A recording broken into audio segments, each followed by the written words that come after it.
साधना का वास्तविक अर्थ है आत्मा की खोज, अपने वास्तविक स्वरूप को पहचानने का प्रयास। परमहंस योगानंद कहते थे कि सच्ची साधना वही है जो हमें हमारे ईश्वरत्व के निकट ले जाए, जो हमारे भीतर छिपे दिव्यता के स्रोत को जागृत कर दे।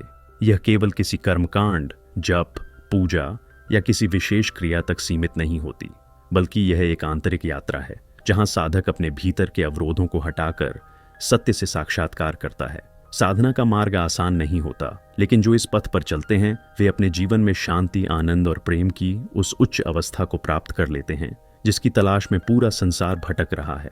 योगानंद जी कहते थे कि साधना का प्रारंभ मन की एकाग्रता से होता है। बिना एकाग्रता के साधना केवल एक दिखावा बनकर रह जाती है। यह संसार भटकावों से भरा हुआ है। धन, संबंध, इच्छाएं, अहंकार, भय, असुरक्षा, ये सब मन को इधर उधर भटकाने का काम करते हैं। साधना का प्रथम चरण है अपने मन को केंद्रित करना, उसे बाहरी वस्तुओं से हटाकर भीतर की ओर मोड़ना। यह एक साधारण प्रक्रिया नहीं होती, क्योंकि हमारा मन जन्मों से बाहरी संसार में उलझा हुआ है। जब हम साधना करने बैठते हैं तो हमारा चित्त भटकने लगता है। अतीत की घटनाएं, भविष्य की चिंताएं, दुनियादारी के विचार हमें सताने लगते हैं। परमहंस योगानंद ने इसे एक खेल की तरह समझाया। जब कोई बच्चा नया खेल खेलना सीखता है तो प्रारंभ में वह कई गलतियां करता है, बार बार गिरता है, लेकिन प्रयास जारी रखता है। धीरे धीरे वह उस खेल में निपुण हो जाता है। ठीक उसी तरह साधना के आरंभ में मन बार बार भटकेगा, परंतु हमें उसे धैर्यपूर्वक वापस लाना होगा। ये संघर्ष ही हमारी सच्ची परीक्षा है। साधना में सबसे पहली आवश्यकता होती है सही वातावरण और मानसिक स्थिति की। योगानंद जी कहते थे कि जब भी साधना करें तो शांत स्थान का चयन करें जहां बाहरी शोरगुल न हो। लेकिन उससे भी अधिक महत्वपूर्ण यह है कि हमारे भीतर का वातावरण कैसा है। कई लोग मंदिरों, आश्रमों में जाकर साधना करना चाहते हैं, लेकिन यदि हमारे मन में ही अशांति भरी हो तो कोई भी स्थान हमें ध्यान की गहराई में नहीं ले जा सकता। योगानंद जी ने कहा कि साधना के लिए सबसे उत्तम स्थान वह है जहां आपका मन स्वाभाविक रूप से शांत हो सके, और वह स्थान आपके भीतर ही है। यदि हम भीतर शांति का निर्माण करना सीख लें तो कोई भी स्थान हमारे लिए ध्यानमय हो सकता है। साधना की शुरुआत करने से पहले यह समझना आवश्यक है कि इसका वास्तविक उद्देश्य क्या है। बहुत से लोग ध्यान को केवल मानसिक शांति पाने का साधन समझते हैं, लेकिन योगानंद जी कहते थे कि ध्यान केवल शांति नहीं बल्कि आत्म साक्षात्कार की ओर ले जाने वाला द्वार है। जब हम साधना में बैठते हैं तो हमारा उद्देश्य केवल कुछ क्षणों की शांति प्राप्त करना नहीं होना चाहिए, बल्कि हमें अपने भीतर छिपे दिव्य स्वरूप का अनुभव करने के लिए तैयार रहना चाहिए। यह कार्य तभी संभव होता है जब हम अपनी इच्छाओं, भय और मानसिक अशांति से ऊपर उठकर अपने वास्तविक स्वरूप की खोज करें। साधना कोई व्यापार नहीं है जहां हम ध्यान करें और बदले में ईश्वर से कुछ प्राप्त करें। यह प्रेम का मार्ग है जहां साधक बिना किसी स्वार्थ के ईश्वर से जुड़ने का प्रयास करता है। योगानंद जी ने इसे आत्मसमर्पण की प्रक्रिया कहा। जब हम अपने अहंकार, अपनी इच्छाओं और अपने पूर्वाग्रहों को त्याग देते हैं, तब ईश्वर हमें अपने दिव्य आलिंगन में समेट लेते हैं। इस पहले भाग में हमने यह समझा कि साधना केवल एक प्रक्रिया नहीं बल्कि एक आंतरिक क्रांति है। यह केवल बैठकर ध्यान करने का नाम नहीं, बल्कि अपनी मानसिक और भावनात्मक अवस्थाओं को बदलने का मार्ग है। जब तक मन शांत और एकाग्र नहीं होगा, तब तक ध्यान में गहराई नहीं आ सकती। इसलिए पहले हमें अपने मन को साधना होगा, उसे एकाग्र करना होगा और साधना के प्रति अपनी दृष्टि को बदलना होगा। यह कोई साधारण कार्य नहीं, लेकिन यदि हम धैर्यपूर्वक इस मार्ग पर बढ़ते रहें तो निश्चित रूप से सफलता प्राप्त होगी। परमहंस योगानंद कहते थे कि साधना की सबसे बड़ी बाधा हमारा चंचल मन है। यह मन निरंतर इधर उधर भागता रहता है, कभी अतीत की स्मृतियों में खो जाता है तो कभी भविष्य की चिंता में डूब जाता है। साधक का सबसे पहला कार्य है इस मन को नियंत्रित करना, लेकिन प्रश्न यह उठता है कि इस चंचल मन को वश में कैसे किया जाए। योगानंद जी कहते हैं कि मन को नियंत्रित करने का सबसे प्रभावी तरीका है उसकी ऊर्जा को सही दिशा में लगाना। जब हमारी ऊर्जा इंद्रियों के माध्यम से बाहरी संसार की ओर प्रवाहित होती है तो मन चंचल और अस्थिर हो जाता है, लेकिन जब हम अपनी ऊर्जा को भीतर खींचना शुरू करते हैं तब मन स्वाभाविक रूप से स्थिर होने लगता है। यह प्रक्रिया ध्यान के माध्यम से संभव होती है। योगानंद जी क्रिया योग को साधना की सबसे प्रभावी विधि मानते थे, जो आत्मा को सीधे ईश्वर से जोड़ने का मार्ग प्रदान करती है। परंतु इससे पहले कि कोई साधक क्रिया योग की गहराई में जाए, उसे यह समझना आवश्यक है कि ध्यान का सही अर्थ क्या है। ध्यान केवल आंखें बंद कर लेने या किसी मंत्र को जपने की प्रक्रिया नहीं है। ध्यान का वास्तविक अर्थ है चित्त की एकाग्रता। जब मन पूरी तरह से एक बिंदु पर केंद्रित हो जाता है, जब सभी विचार विलीन हो जाते हैं और केवल शुद्ध अस्तित्व बचता है, वही ध्यान की अवस्था है। यह कोई सामान्य क्रिया नहीं है, बल्कि एक अत्यंत गहन साधना है जिसके लिए निरंतर अभ्यास और धैर्य आवश्यक है। योगानंद जी कहते थे कि ध्यान की शुरुआत करने से पहले शरीर को स्थिर करना आवश्यक है, क्योंकि जब तक शरीर चंचल रहेगा तब तक मन भी चंचल बना रहेगा। इसलिए योग में पहले आसनों और प्राणायाम पर बल दिया जाता है, जिससे शरीर और मन दोनों को साधा जा सके। योगानंद जी के अनुसार साधना के लिए सबसे महत्वपूर्ण बात है सही श्वास प्रक्रिया। हमारी सांसों का सीधा संबंध हमारे मन की अवस्था से होता है। जब हम क्रोधित होते हैं या तनाव में होते हैं तो हमारी सांसें तेज और अस्थिर हो जाती हैं, लेकिन जब हम शांत होते हैं तो सांसें भी स्वाभाविक रूप से धीमी और स्थिर हो जाती हैं। साधना के लिए आवश्यक है कि हम अपनी श्वास प्रक्रिया को नियंत्रित करना सीखें। योगानंद जी एक विशेष विधि बताते हैं। जब भी ध्यान में बैठें, सबसे पहले कुछ गहरी सांसें लें और प्रत्येक सांस के साथ यह अनुभव करें कि आपके भीतर की सारी अशांति, तनाव और चंचलता बाहर निकल रही है। फिर धीरे धीरे सांस को प्राकृतिक अवस्था में छोड़ दें और अपनी पूरी चेतना को श्वास पर केंद्रित करें। यह एक अत्यंत प्रभावी विधि है जिससे मन को एकाग्र किया जा सकता है। ध्यान में सबसे बड़ी चुनौती यह होती है कि मन लंबे समय तक एकाग्र नहीं रह पाता। जब भी हम ध्यान करने बैठते हैं तो विचारों की एक लहर हमें घेर लेती है। यह स्वाभाविक है, क्योंकि मन की प्रकृति ही गतिशील है। लेकिन योगानंद जी हमें सिखाते हैं कि हमें इन विचारों से लड़ना नहीं है, बल्कि उन्हें एक साक्षी की तरह देखना है। जब कोई विचार आए तो उसे पकड़ने या दबाने का प्रयास न करें, बस उसे देखने का प्रयास करें, जैसे कोई बाहरी व्यक्ति उसे देख रहा हो। धीरे धीरे जब हम विचारों को पकड़ना बंद कर देंगे तो वे स्वयं ही शांत हो जाएंगे। यह एक अत्यंत महत्वपूर्ण बिंदु है, क्योंकि बहुत से साधक इसी गलती के कारण ध्यान में सफल नहीं हो पाते। वे जब भी ध्यान में बैठते हैं तो अपने मन को पूरी तरह से विचार शून्य बनाने का प्रयास करने लगते हैं, और जब वे असफल होते हैं तो निराश हो जाते हैं। लेकिन योगानंद जी कहते हैं कि ध्यान में विचार आना कोई समस्या नहीं है। समस्या यह है कि हम उनसे जुड़ जाते हैं। जब हम केवल एक साक्षी की तरह अपने विचारों को देखने लगते हैं तो वे स्वयं ही विलीन होने लगते हैं। साधना के इस चरण में हमें यह समझना होगा कि ध्यान कोई बलपूर्वक की जाने वाली क्रिया नहीं है। यह एक सहज प्रक्रिया है जिसे प्रेम और समर्पण के साथ करना होता है। यदि हम ध्यान को केवल एक कर्तव्य समझकर करेंगे तो यह बोझ बन जाएगा, लेकिन यदि हम इसे प्रेम के साथ करेंगे तो यह एक दिव्य आनंद में बदल जाएगा। योगानंद जी कहते थे कि ध्यान में बैठने से पहले ईश्वर को एक मित्र, प्रेमी या माता पिता के रूप में देखने का प्रयास करें। जब हम प्रेम से ध्यान करेंगे तो यह एक आध्यात्मिक क्रिया न रहकर बल्कि एक आत्मीय संवाद बन जाएगा। हमने जाना कि साधना का प्रथम चरण है मन को स्थिर करना, और यह प्रक्रिया श्वास नियंत्रण, साक्षी भाव और प्रेमपूर्ण समर्पण से संभव होती है। लेकिन जब साधक इस मार्ग पर आगे बढ़ता है तो उसे एक और महत्वपूर्ण बाधा का सामना करना पड़ता है, इंद्रियों का आकर्षण और बाहरी संसार की माया। योगानंद जी कहते हैं कि जब कोई व्यक्ति साधना की ओर अग्रसर होता है तब प्रारंभ में उसे बड़ी शांति और आनंद का अनुभव होता है, लेकिन कुछ समय बाद मन फिर से बाहरी संसार की ओर खींचने लगता है। यह स्वाभाविक है, क्योंकि जन्मों जन्मों से हमारा मन इंद्रियों के माध्यम से ही संसार को देखने का आदी हो चुका है। इसे अचानक भीतर मोड़ना कठिन होता है। इसीलिए योगानंद जी साधकों को धैर्य और निरंतरता का उपदेश देते हैं। इंद्रियों का आकर्षण और उसकी परीक्षा। जब हम ध्यान में बैठते हैं तो हमारा मन अक्सर संसार की बातों में उलझा रहता है। कभी हमें अपने अधूरे कार्यों की चिंता होने लगती है, कभी किसी व्यक्ति की याद आने लगती है, तो कभी कोई पुरानी घटना बार बार मन में घूमने लगती है। ये सब हमारे मन की स्वाभाविक चंचलता का ही परिणाम है। योगानंद जी इसे आध्यात्मिक परीक्षा कहते हैं। जब हम संसार की ओर आकर्षित होते हैं तो इसका अर्थ यह नहीं कि हम साधना में असफल हो रहे हैं, बल्कि इसका अर्थ यह है कि हमारी चेतना अभी तक पूर्ण रूप से भीतर स्थिर नहीं हो पाई है। योगानंद जी एक बहुत सुंदर उदाहरण देते हैं। वे कहते हैं कि जब कोई कछुआ होता है तो वह अपने पैर और सिर बाहर निकालता है और आगे बढ़ता है, लेकिन जब उसे कोई खतरा महसूस होता है तो वह स्वयं को अपने कवच के भीतर समेट लेता है। इसी प्रकार जब साधक साधना में प्रवेश करता है तो उसका मन कुछ समय के लिए भीतर केंद्रित हो सकता है, लेकिन जब संसार की हलचल उसे विचलित करती है तो वह फिर से बाहर की ओर खिंच जाता है। इसे रोकने का एकमात्र उपाय है अभ्यास और धैर्य। योगानंद जी ने अपने शिष्यों को यह सिखाया कि जब भी मन इधर उधर भटके तो उसे जबरदस्ती न रोकें, बल्कि धीरे धीरे उसे पुनः अपने ध्यान बिंदु की ओर ले जाएं। उदाहरण के लिए, यदि आप किसी मंत्र या ईश्वर के किसी स्वरूप का ध्यान कर रहे हैं और आपका मन भटकने लगे, तो इसे असफलता मानने की बजाय इसे स्वाभाविक मानकर वापस ध्यान में लौट आइए।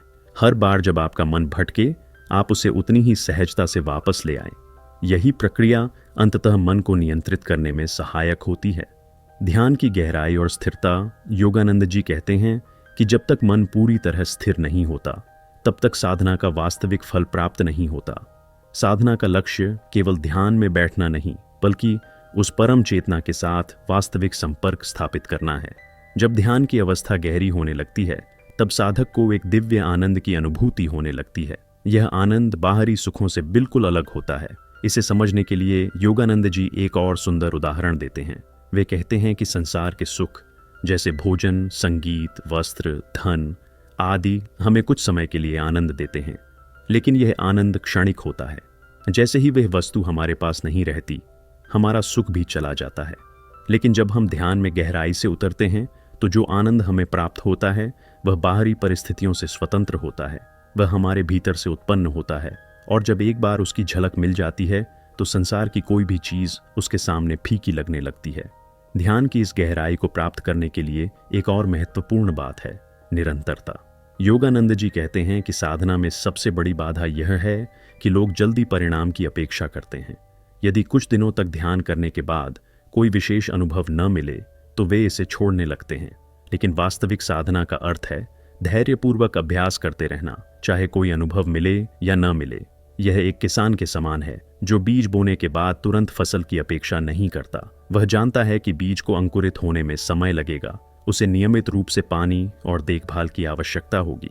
इसी प्रकार ध्यान का बीज भी धीरे धीरे अंकुरित होता है और एक दिन हमें उस दिव्य आनंद का अनुभव होने लगता है।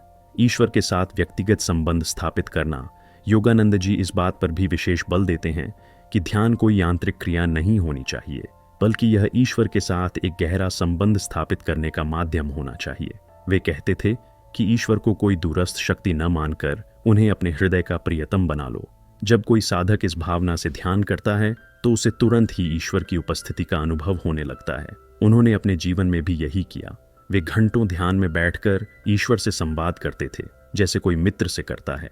वे कहते थे कि जब आप ध्यान में बैठते हैं तो यह न सोचें कि आप एक कठिन कार्य कर रहे हैं। इसे प्रेम के साथ करें, जैसे कोई अपनी प्रिय आत्मा से मिलने के लिए उत्सुक होता है। जब ध्यान प्रेममय हो जाता है, तब यह कठिनाई नहीं बल्कि आनंद का स्रोत बन जाता है। साधना का मूल सार सहनशीलता और भक्ति। इस भाग में हमने यह समझा कि साधना का मार्ग आसान नहीं है। इंद्रियों का आकर्षण, मन की चंचलता और संसार की माया बार बार साधक को विचलित करने का प्रयास करती है। लेकिन यदि हम धैर्य रखते हैं, मन को जबरदस्ती नहीं रोकते, बल्कि प्रेम से धीरे धीरे उसे भीतर केंद्रित करते हैं, तो ध्यान की अवस्था गहरी होने लगती है। और जब एक बार हमें ध्यान में वह आनंद मिल जाता है, तब संसार की कोई भी वस्तु हमें उससे अधिक मूल्यवान नहीं लगती। साधना का सार केवल ध्यान में बैठने तक सीमित नहीं है। यह एक यात्रा है जिसमें हमें अपने भीतर की चेतना को जगाना होता है।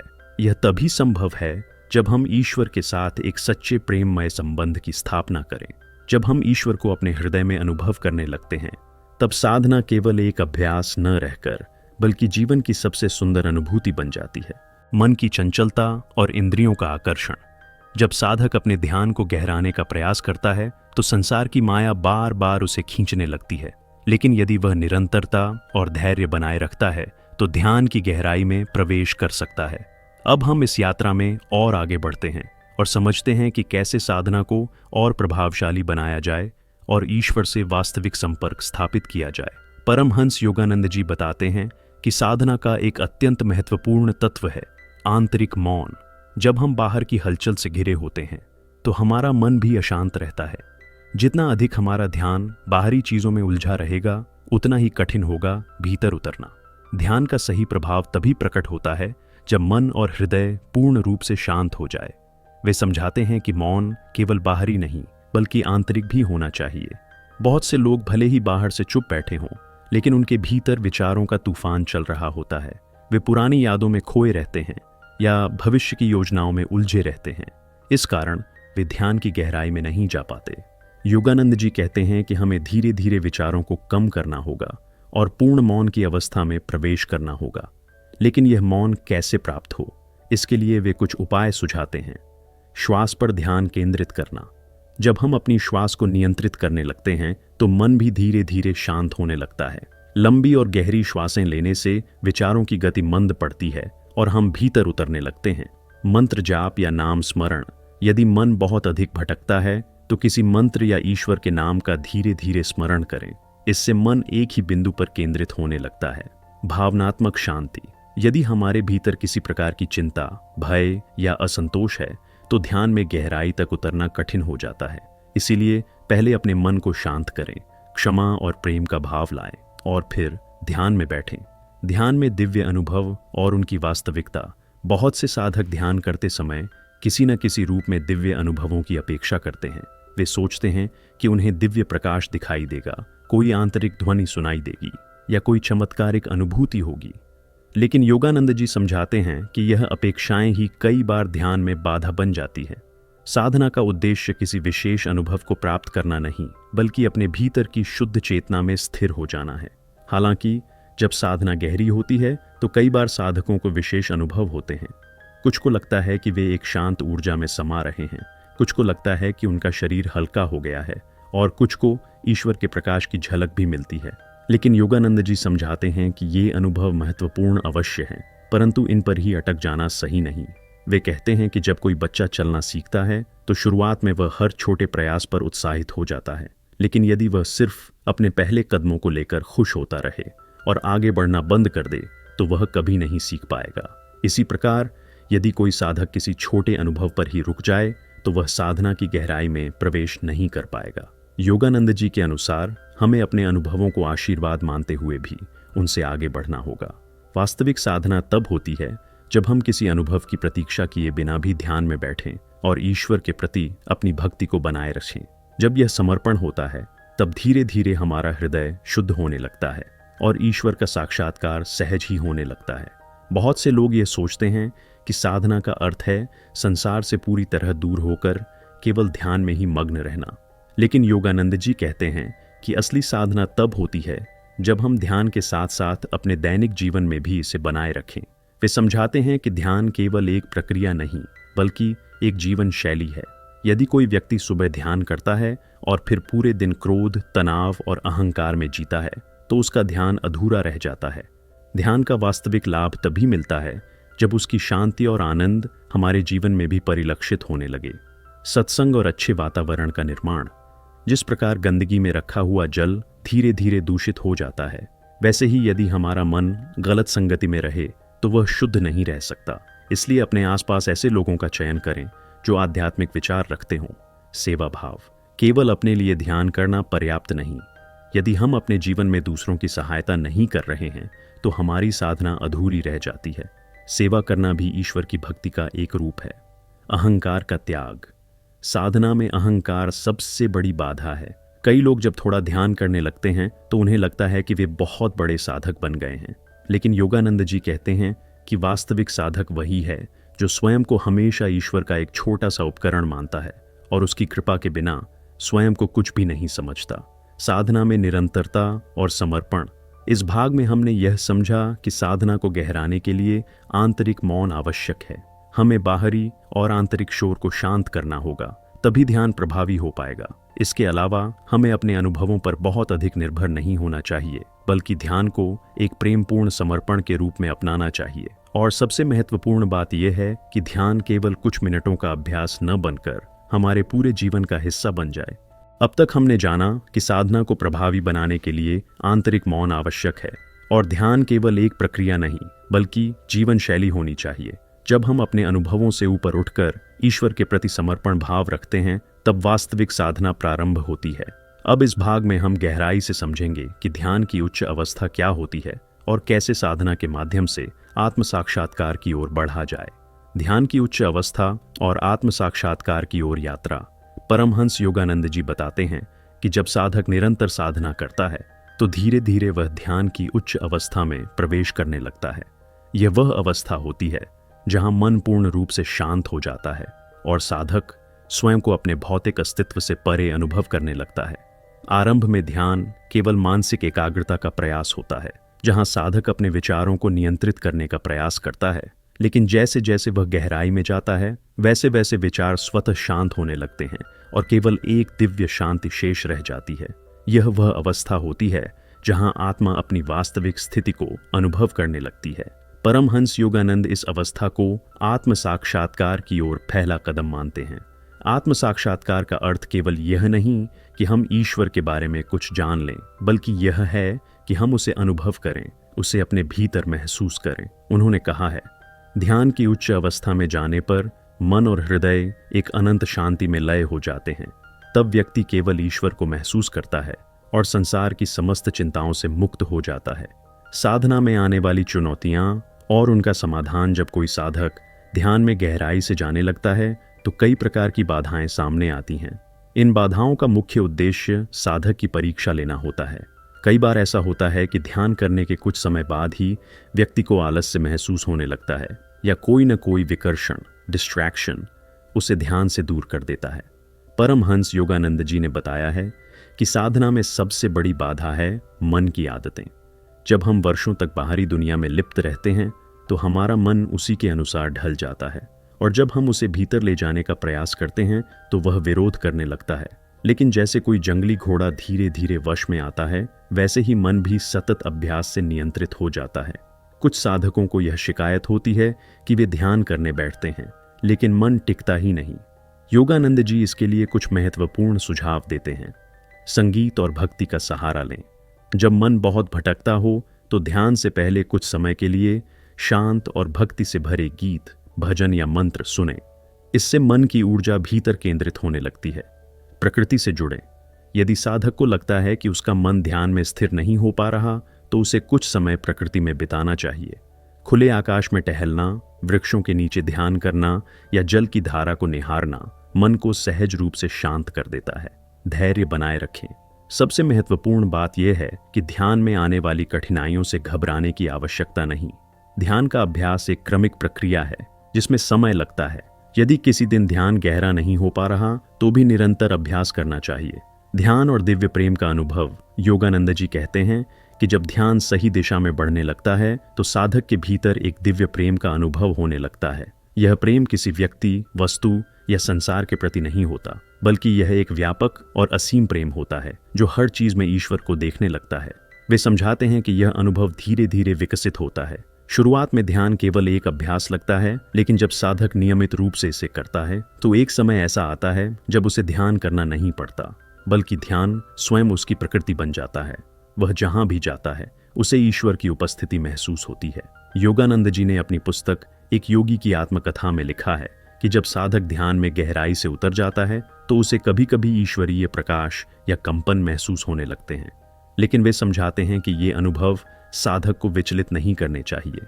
असली ध्यान वह है जिसमें कोई भी बाहरी अनुभव न होते हुए भी साधक पूर्ण शांति और आनंद का अनुभव करे। साधना में सबसे महत्वपूर्ण बात है ईश्वर के प्रति प्रेम और समर्पण। ध्यान कोई कठिन अभ्यास नहीं, बल्कि एक प्रेमपूर्ण संवाद है। जब साधक ईश्वर को केवल एक शक्ति के रूप में नहीं, बल्कि अपने प्रियतम के रूप में देखने लगता है, तब ध्यान अपने आप गहरा हो जाता है। परमहंस योगानंद जी ने कहा है कि जब कोई व्यक्ति सच्चे हृदय से ईश्वर से प्रेम करता है तो उसे किसी विशेष विधि की आवश्यकता नहीं होती। उसका हृदय अपने आप ध्यान में मग्न हो जाता है। ईश्वर को पाने के लिए केवल गहन प्रेम चाहिए, विधि तो मात्र साधन है। इस भाग में हमने समझा कि ध्यान की उच्च अवस्था हमें आत्म साक्षात्कार की ओर ले जाती है। साधना में कई बाधाएं आती हैं, लेकिन निरंतरता और धैर्य से हम उन्हें पार कर सकते हैं। जब साधक ध्यान में गहराई से जाता है तो उसे दिव्य प्रेम की अनुभूति होने लगती है और धीरे धीरे वह अपने भीतर ईश्वर को महसूस करने लगता है। परमहंस योगानंद जी बार बार इस बात पर जोर देते हैं कि ध्यान और साधना का अंतिम लक्ष्य केवल मानसिक शांति प्राप्त करना नहीं है, बल्कि ईश्वर से एकता की अनुभूति करना है। साधक की यात्रा तब पूर्ण होती है जब वह यह महसूस कर ले कि वह स्वयं ईश्वर का अंश है और ईश्वर केवल मंदिरों, पुस्तकों या किसी विशेष स्थान में सीमित नहीं, बल्कि हर कण में व्याप्त है।